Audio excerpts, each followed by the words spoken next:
এই যে বসন্ত পঞ্চমী, এই বসন্ত পঞ্চমীর কথাটি উঠে এসেছে হারগৌরীর চরিত্রে, যেখানে কামদেব ভস্মীভূত হয়েছিলেন,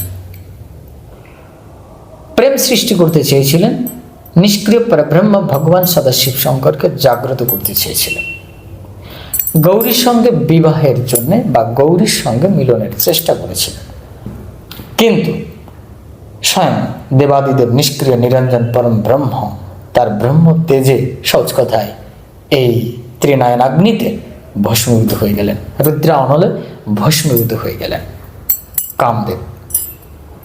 যে কামদেব প্রেমের মূর্তি, প্রেমের প্রতীক, কিন্তু তার ভেতরে যে জাগতিক সেন্সটা কাজ করেছে, সেই কাম, সেই মদন ভস্মীভূত হলেন।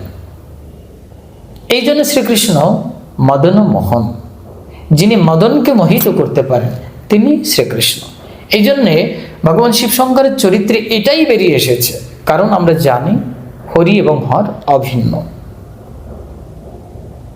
গঙ্গা দুর্গা হরি ঈশানম ভেদ করেন নারকি তথা।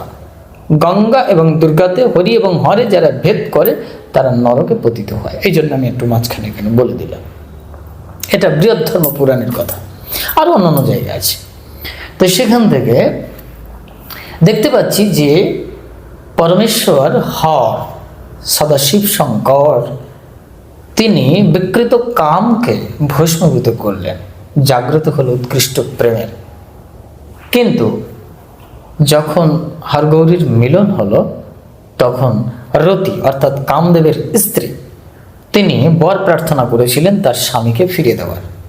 তাই বসন্ত পঞ্চমীর 40 দিনের মাথায় ফিরে আসে এই ফাল্গুনের শুক্লা পূর্ণিমা, অর্থাৎ এই হচ্ছে আসল হোলি উৎসব, যেখানে প্রেম প্রকট হয়, অর্থাৎ কামদেব পুনরায় বিশুদ্ধ প্রেমের মূর্তি নিয়ে প্রকট হচ্ছেন।